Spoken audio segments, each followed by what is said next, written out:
أما بعد فأعوذ بالله من الشيطان الرجيم بسم الله الرحمن الرحيم كل نفس ذائقة الموت صدق الله مولانا العلي العظيم وصدق رسوله النبي الأمين ونحن على ذلك لمن الشاهدين والشاكرين والحمد لله رب العالمين. واجب التعظیم علماء کرام، لائق صد تکریم مہمانان گرامی اور مکرم و معزز حاضرین محفل، آپ جانتے ہیں کہ اس وقت ہم اپنے بہت عزیز دوست محمد اسلم صاحب کے والد مکرم و محترم جناب محمد اسحاق صاحب مرحوم کے ایصال ثواب اور فاتحہ خوانی کے لیے حاضر ہیں۔ اور جب کوئی عزیز ہستی دنیا سے رخصت ہوتی ہے تو غموں سے آنکھیں اشکبار ہوتی ہیں اور سینہ فگار ہوتا ہے اور دل بھی بے قرار ہوتا ہے، اور ایسے میں کچھ کہنا سننا بھی طبیعت پہ بہت بار ہوتا ہے۔ لیکن کچھ کہنے سننے کی ضرورت اس لیے محسوس کی جاتی ہے کہ جو ہماری پیاری ہستی دنیا سے رخصت ہوئی اس کے بارے میں تو ہم خوش گمانی رکھتے ہیں کہ وہ اللہ کی رحمتوں کی چھاؤں میں ہوں گے، لیکن یہ وقت تو ہم پر بھی آنا ہے۔ بات تو آج اور کل کی ہے، اس سے موت سے فرار تو ممکن کسی کے لیے بھی نہیں ہے۔ تو کوئی نصیحت کی بات ہو، کوئی ہماری بخشش کے سامان کی کوئی صورت ہو، کوئی مغفرت کا کوئی راستہ ہو، اور اس طرح قبر کی حشر کی منزلیں آسان ہونے کی کوئی صورت بن جائے تو ظاہر ہے کہ یہ ہمارے لیے کسی بھی چیز سے زیادہ خوش کن اور راحت انگیز ہو سکتی ہے۔ میں چونکہ وقت خاصا ہو چکا ہے اور زیادہ آپ کے صبر کا اور حوصلے کا امتحان نہیں لینا چاہتا، اس لیے صرف ایک حدیث، اس پر مختصر سا کلام اور پھر آپ سے اجازت۔ میرے آقا کریم حضور علیہ الصلوۃ والسلام محو سفر ہیں، اپنے صحابہ کرام کے ہمراہ کہیں تشریف لے جا رہے ہیں اور آپ ایک خچر پر سوار ہیں۔ ایک جگہ وہ جانور، وہ خچر، وہ بدک جاتا ہے، ڈر جاتا ہے، گھبرا جاتا ہے۔ میرے آقا کریم صلی اللہ علیہ وسلم اس سے نیچے اترتے ہیں اور اپنے ساتھیوں کو، ہمراہیوں کو، صحابیوں کو بتاتے ہیں کہ یہاں پر قبریں ہیں اور 2 قبر والوں کو عذاب ہو رہا ہے جو دیکھ کر یہ جانور ڈر گیا ہے۔ فرمایا کہ ایک قبر والے کو عذاب اس لیے ہو رہا ہے کہ وہ ناپاک چھینٹوں سے نہیں بچتا تھا، اور دوسرے کو اس لیے ہو رہا ہے کہ وہ چغل خور تھا۔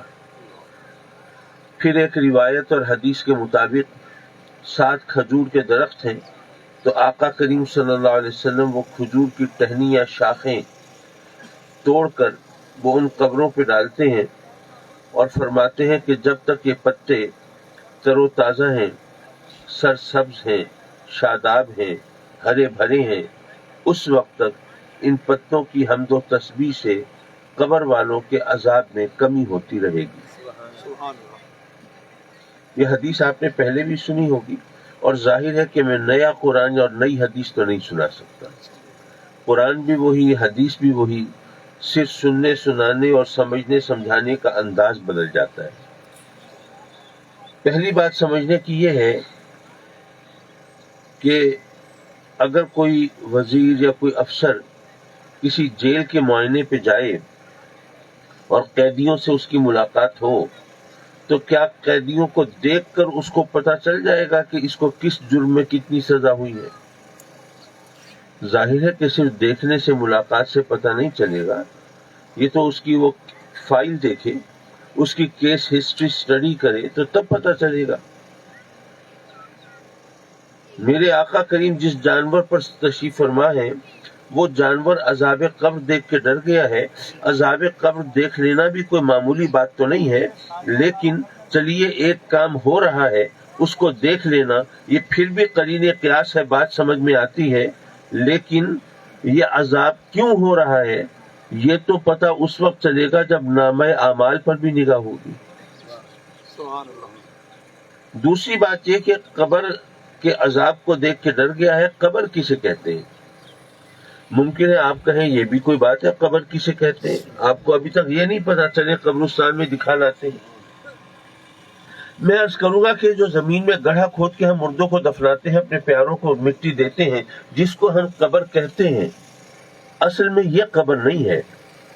قبر عالم برزخ میں ہوتی ہے. یہ تو ایک سمبولک چیز ہے، علامتی چیز ہے. یہ قبر کی صرف نشانی ہے، اصل میں قبر عالم برزخ میں ہوتی ہے. ممکن ہے یہ بات آپ کو عجیب لگے، نئی بات کانوں کو اجنبی لگتی ہے، تو پھر اس کے لیے دلیل چاہیے ہوتی ہے. میں عرض کروں گا آپ کو پتہ ہے نا کہ قبر میں سوال و جواب ہوتے ہیں. اگر قبر والا سوالوں کے جواب صحیح دے تو قبر میں سیدھے ہاتھ کی طرف سے جنت کی کھڑکی کھل جاتی ہے اور اللہ کی نعمتوں اور رحمتوں کا سلسلہ شروع ہو جاتا ہے. اور اگر قبر والا سوالوں کے جواب غلط دے تو قبر میں الٹے ہاتھ کی طرف سے جہنم کی کھڑکی کھل جاتی ہے اور عذاب کا سلسلہ شروع ہو جاتا ہے. یہ خوف کا مقام ہے. اگر کوئی بحری جہاز جا رہا ہے سمندر میں، کسی حادثے کا شکار ہوا، غرق ہو گیا، اس کے مسافر بھی لقمہ اجل بن گئے. اب سمندر میں ڈوب کر بیچارے مر گئے، ان کو مچھلیاں کھا گئیں، ان کو سمندر میں قبر تو نہیں ملی. تو فرشتے سوال و جواب کرنے کہاں جائیں گے؟ کیا مچھلیوں کے پیٹ میں جائیں گے؟ اور اگر مچھلیوں نے مل جل کے کھایا ہو تو فرشتے بھی گھن چکر بن جائیں گے، کس مچھلی کے پیٹ میں کس سے سوال کریں. آپ جانتے ہیں جو ہندو ہیں وہ اپنے مردوں کو دفناتے نہیں ہیں، وہ چتا بناتے ہیں، آگ لگاتے ہیں، جلا دیتے ہیں اور ان کی راکھ بھی وہ بہا دیتے ہیں. اب ایک ہندو مر گیا، اب اس کی چتا کو آگ لگائی، راکھ پانی میں بہا دی، تو اس سے قبر کے سوال و جواب ہوں گے کہ نہیں ہوں گے؟ وہ جو مچھلیوں کے پیٹ میں پہنچ گئے تھے ان سے ہوں گے کہ نہیں ہوں گے؟ اگر کسی کا خیال ہو کہ نہیں ہوں گے تو پھر تو بڑا آسان نسخہ ہاتھ لگ گیا.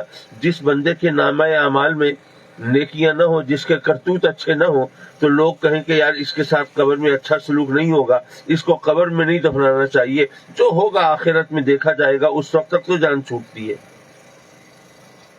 یارو قبر کے سوال و جواب تو ہر ایک سے ہوں گے. یہاں پہ اس کو قبر ملی یا نہیں ملی اس سے بھی ہوں گے. کیسے ہوں گے؟ کہاں ہوں گے؟ بھئی یہاں دنیا میں قبر نہیں ملی تو کوئی فرق نہیں پڑتا، اصل میں قبر عالم برزخ میں ہوتی ہے، وہاں ہر شخص پہنچتا ہے، یہ سوال و جواب وہیں پہ ہوتے ہیں.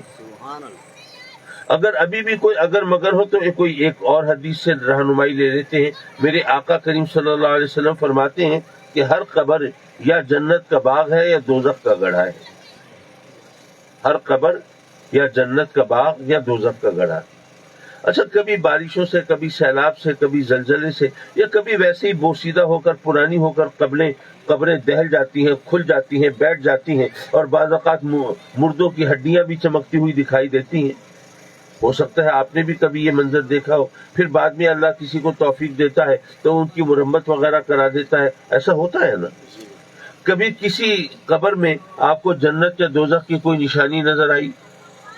کوئی چنگاری، کوئی انگارہ، کوئی عذاب کی کیفیت دکھائی دی؟ یا کوئی کلی، کوئی پھول، کوئی حسین باغ یا کوئی حور چہل قدمی کرتی ہوئی نظر آئی؟ نہیں. ظاہر ہے اگر نظر آئی ہوتی تو آپ یہاں کہاں بیٹھے ہوتے. حضرات مکرم، ہر قبر یا جنت کا باغ یا دوزخ کا گڑھا اور آقا کریم کا فرمان کبھی غلط نہیں ہو سکتا، لیکن ہمیں جنت یا دوزخ کی کوئی نشانی کبھی کسی قبر میں نظر نہیں آئی. کیوں؟ اس لیے کہ ہم دیکھ رہے ہیں یہاں عالم دنیا میں، اور اصل میں قبر ہوتی ہے عالم برزخ میں. تو ہم یہاں کیسے دیکھ سکتے ہیں؟ اگر ابھی بھی اگر مگر کی کوئی ذہن میں گنجائش ہو تو چلیے ایک اور طریقے سے، ایک اور زاویے سے بات سمجھاؤں. فرض کیجئے دو قبریں ہیں. آپ دیکھیے آپ لوگ جو بیٹھے ہوئے کس طرح بیٹھے ہیں. ایک کی لیفٹ سائڈ دوسرے کی رائٹ سائڈ سے ملی ہوئی ہے. ایک کا سجا پاسا دوسرے کے کھبے پاسے سے یہ ملا ہوا ہے. قبرستان میں قبریں بھی اسی طرح ہوتی ہیں. اب فرض کریں یہ دو قبریں ہیں قبرستان میں. اب میں اپنے سجے کھبے کا لحاظ کرتے ہوئے بتا رہا ہوں، اس قبر کا دایاں سیدھا ہاتھ یہ ہے اور الٹا یہ ہے، اس قبر کا سیدھا ہاتھ یہ ہے، الٹا ہاتھ یہ ہے. یہ دونوں قبریں اس طرح بنی ہوئی. اس قبر والے نے فرض کیجئے سوالوں کے جواب غلط دیے تو اس کے الٹے ہاتھ کی طرف سے جہنم کی کھڑکی کھل گئی. اس قبر والے نے سوالوں کے جواب صحیح دیے، اس کے سیدھے ہاتھ کی طرف سے جنت کی کھڑکی کھل گئی. اب ادھر سے جہنم کی کھڑکی کھلی ہے، ادھر سے جنت کی. تو یارو کیا جنت اور دوزخ اتنی چھوٹی ہیں کہ دو قبروں کے درمیان آ گئی ہیں؟ ظاہر ہے کہ ایسا تو نہیں ہو سکتا. وہ تو اس دنیا سے کتنی بڑی ہیں، آپ نے علماء سے سنا ہوگا. تو پھر یہ ماجرا کیا ہے؟ دراصل بات یہ ہے کہ ہم تو یہاں اس دنیا میں دیکھ رہے ہیں نا قبریں اس طرح بنی ہوئی ہیں. یہ قبریں تو اصل میں عالم برزخ کی چیزیں ہیں، تو وہاں پر جو فاصلوں کا تعین ہے اس کا اندازہ وہ یہاں ہم دنیا میں نہیں کر سکتے. سبحان اللہ. جب یہ بات آپ سمجھ گئے کہ قبر عالم برزخ میں ہوتی ہے، تو اب وہ جانور جس پر میرے آقا کریم تشریف فرما ہے وہ عذاب قبر دیکھ کے ڈر گیا ہے، تو یہ خیال مت کیجیے گا کہ اس جانور کی نگاہ وہ زمین کے اندر 4-6 فٹ اندر تک پہنچ گئی ہے. ارے نہیں یارو، اس جانور کی نگاہ عالم دنیا سے عالم برزخ تک پہنچ گئی ہے. سبحان اللہ. سبحان اللہ.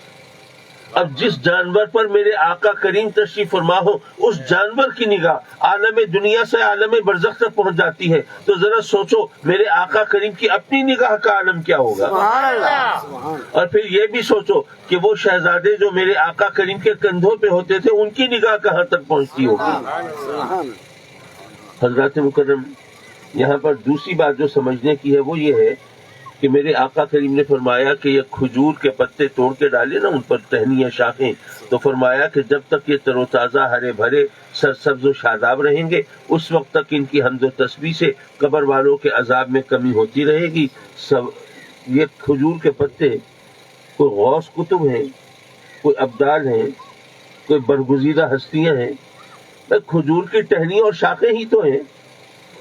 تو اب یہ ہمارے سوچنے کی بات ہے کہ اگر کھجور کی ٹہنیوں کی شاخوں کی حمد و تسبیح سے قبر والوں کے عذاب میں کمی ہو سکتی ہے، تو اے مسلمانوں، کلمہ پڑھنے والوں، میرے آقا کریم کے غلاموں، کیا تمہاری قرآن خوانی سے حمد و تسبیح سے قبر والوں کو فائدہ نہیں پہنچ سکتا؟ ضرور پہنچ. ضرور. سبحان. دوسری بات، سوال یہ ہے کہ یہ پتے آقا کریم نے فرمایا جب تک ہرے بھرے ہیں اس وقت تک ان کی حمد و تسبیح سے قبر والوں کے عذاب میں کمی ہو رہی ہے. سوال یہ ہے کہ جب یہ پتے سوکھ جائیں گے تو کیا حمد و تسبیح کرنا چھوڑ دیں گے؟ قرآن کی گواہی تو یہ ہے کہ کائنات کی ہر چیز اللہ کی حمد و تسبیح میں مشغول ہے، چاہے وہ خشک ہے یا تر ہے. پتہ یہ چلا کہ جب یہ خشک ہو جائیں گے، سوکھ جائیں گے، تب بھی حمد و تسبیح کرتے رہیں گے. لیکن میرے آقا کریم نے فرمایا کہ ان کی حمد و تسبیح سے فائدہ اس وقت تک ہوگا جب تک یہ سرسبز ہیں، شاداب ہیں. پتہ یہ چلا کہ حمد و تسبیح کرنے والوں کی دو قسمیں ہیں. ایک وہ جن کی حمد و تسبیح سے خود ان کو بھی فائدہ نہیں ہوتا.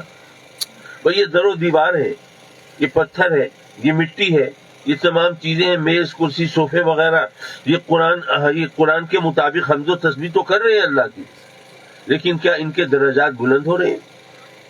کیا قرب الہی کی منزلیں یہ طے کر رہی ہیں؟ یہ سب چیزیں نہیں.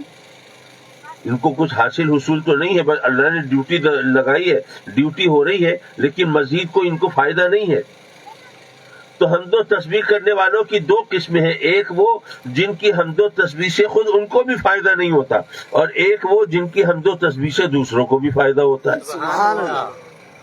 تو اب اگر کوئی بحث مباحثہ کرے کہ جی یہ ایصال ثواب ہوتا ہے نہیں ہوتا، تو اس میں خواہ جھگڑنے کی ضرورت نہیں ہے. کوئی مسئلہ نہیں بتا رہا ہوتا، وہ صرف اپنی قسم بتا رہا ہوتا ہے. حضرات مکرم، صرف ایک بات اس حدیث کی روشنی میں اور پھر ہم دعا کے لیے ختم شریف کی طرف چلیں. جس وقت میرے آقا کریم صلی اللہ علیہ وسلم اس دنیا میں تشریف فرما تھے، اس وقت بھی تو لوگ دنیا سے رخصت ہوتے تھے، چاہے کافر ہے یا مومن ہے، جو بھی ہے، جس کا وقت آ گیا دنیا سے رخصت ہو گیا. اب جب دنیا سے رخصت ہوا تو قبر میں اس سے میرے آقا کریم کے بارے میں سوال ہوتے تھے یا نہیں ہوتے تھے؟ میرے آقا کریم تشریف فرما ہے اس دنیا میں، اور آپ کے بارے میں سوال ہو رہا ہے قبر میں، اور ابھی میں نے بڑی تفصیل سے آپ کو بتایا کہ قبر عالم برزخ میں ہوتی ہے۔ تو پتہ یہ چلا کہ جب میرے آقا کریم یہاں اس عالم دنیا میں جلوہ فکن تھے تو عالم برزخ سے دور نہیں تھے، تو آج اگر میرے آقا کریم عالم برزخ میں تشریف فرما ہو تو عالم دنیا سے دور کیسے ہو سکتے ہیں؟ سبحان اللہ یاد رکھیے، یہ جو عالموں کی تقسیم ہے، یہ عالم دنیا ہے، یہ عالم برزخ ہے، یہ عالم تحت ہے، یہ عالم فوق ہے، یہ عالم امر ہے، یہ عالم خلق ہے، یہ عالم خواب ہے، یہ عالم بیداری ہے۔ یہ عالموں کی تقسیم آپ کے اور میرے لیے ہے، ہمارے نبی کے لیے نہیں، کیونکہ ہمارے اللہ نے ہمارے نبی کو تمام عالموں کے لیے رسول رحمت بنا کر بھیجا ہے۔ سبحان اللہ سبحان اللہ تو وہ جس عالم میں بھی ہے کسی دوسرے عالم سے دور نہیں ہے۔ ہم جب اس یقین کے ساتھ دنیا سے رخصت ہوتے ہیں تو زندگی اور موت کے فلسفے سے بے نیاز ہو کر اور موت کے خوف سے جان چھڑا کر آقا کریم کے دامن میں پناہ لے لیتے ہیں اور آپ کی شفاعت سے لطف اندوز ہوتے ہیں۔ میرے مولا اپنے کرم سے اپنے حبیب کے صدقے میں عزیز محمد اسلم کے والد محمد اسحاق صاحب مرحوم کی مغفرت فرما اور ان کو جنات الفردوس میں اعلیٰ مقام دے اور ان کی قبر کو جنت کا باغ بنا۔